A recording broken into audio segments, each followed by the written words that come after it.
3,000 years ago, someone stood in front of Egypt's most beautiful temple with a chisel and a grudge and tried to erase a woman from history itself. Every statue of her face gone, every carving of her name chiseled out stone by stone, every record that she ever sat on Egypt's throne buried. But here's the problem. You can't kill a pharaoh twice, because 3,000 years later, archaeologists found the pieces, they rebuilt the statues, they read the fragments.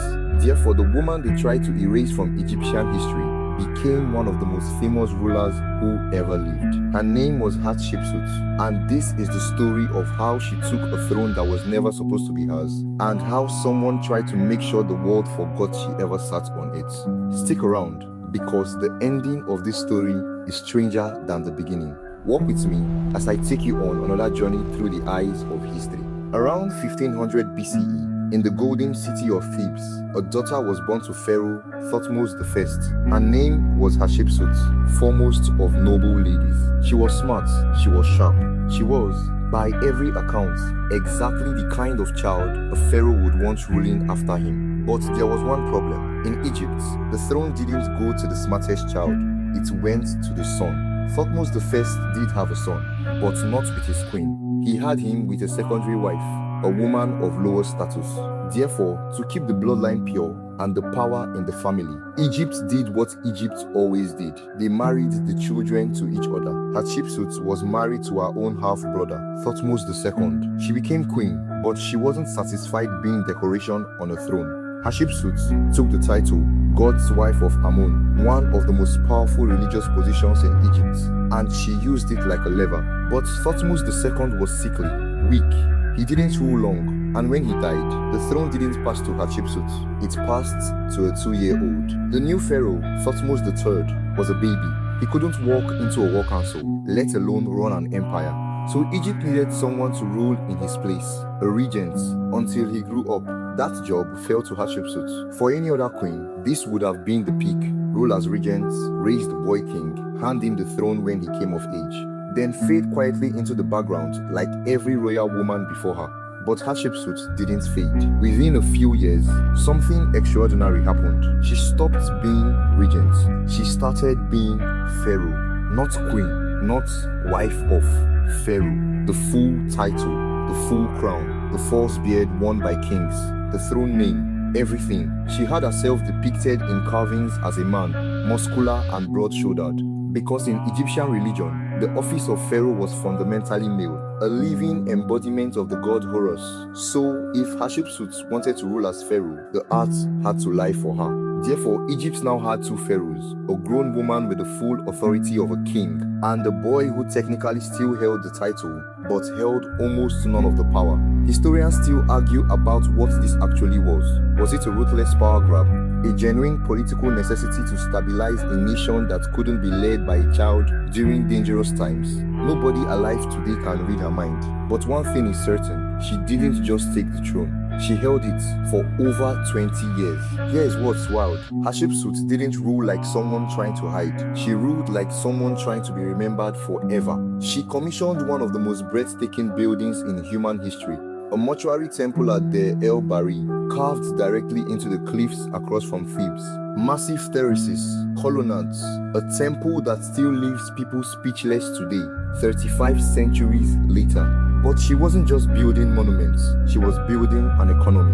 Hatshepsut launched a legendary trade expedition to the land of Punt, a mysterious region likely somewhere along the coast of modern-day Somalia or Eritrea. Her ships came back loaded with incense trees, ebony, ivory, gold, and exotic animals. She had the entire expedition carved onto her temple walls in extraordinary detail. The foreign rulers, the strange landscapes, even the Puntite queen, depicted with unusual features that scholars still debate today. This wasn't a pharaoh hiding in the shadows, pulling strings behind a puppet king. This was a woman ruling in plain sight, carving her name into eternity. But while she was building her legacy in stone, someone else was growing up in her shadow.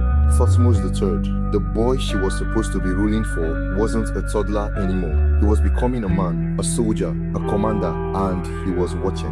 Hatshepsut died around 1458 BCE, likely in her late 40s or early 50s. Some evidence suggests she may have suffered from bone cancer or diabetes. But for a pharaoh who left behind such a spectacular legacy, we still don't fully know how her story actually ended. Thutmose III finally took the throne in full, and for about 20 years, nothing happened. Life went on. But then, late in his reign, something changed. Suddenly, workers were sent to Hatshepsut's monuments with chisels. Statues of her were smashed and thrown into a pit. Her name was hacked out of cartouches across Egypt. Her image was replaced or erased from temple walls. In some records, she was written out of the official king list entirely, as if the 20+ years she ruled simply never happened. Why? For decades, historians assumed it was rage, a stepson erasing the woman who stole his throne, a revenge story, simple and satisfying.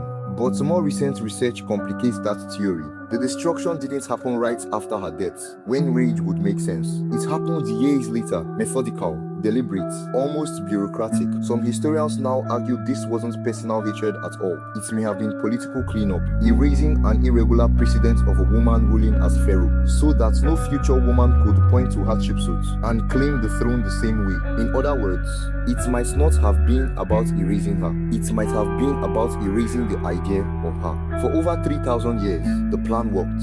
Hatshepsut was almost erased from history. Her name faded, her statues were smashed, and her monuments were deliberately defaced to make it seem as though she had never ruled Egypt. But in the 19th and 20th centuries, archaeologists excavating her temple at the el-Bahri uncovered the truth. Buried beneath the sand were shattered fragments of her statues. Piece by piece, they rebuilt her face, her titles, and her story. Ironically, the very act of trying to erase her became proof of how important she had been. Every hacked out cartouche was evidence that someone had desperately wanted the world to forget her. But one mystery remained. Where was Hatshepsut herself? In 1903, years before discovering Tutankhamun's tomb, Howard Carter opened a small tomb called KV60. Inside were two mummies. One belonged to a royal wet nurse named Seteri-In. The other had no coffin, no name, and had simply been left on the floor, though one arm was crossed over her chest, a pose usually reserved for royalty.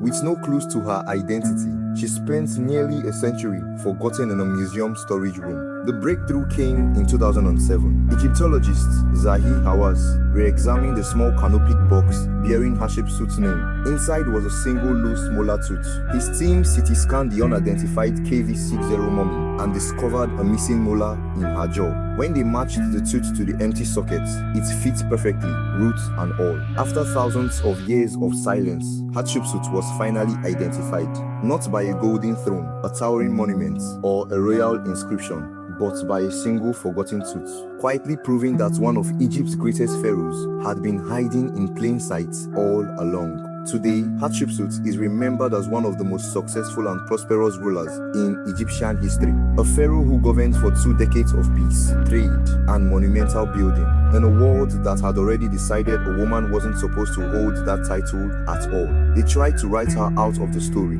Therefore, she became one of the most unforgettable chapters in it.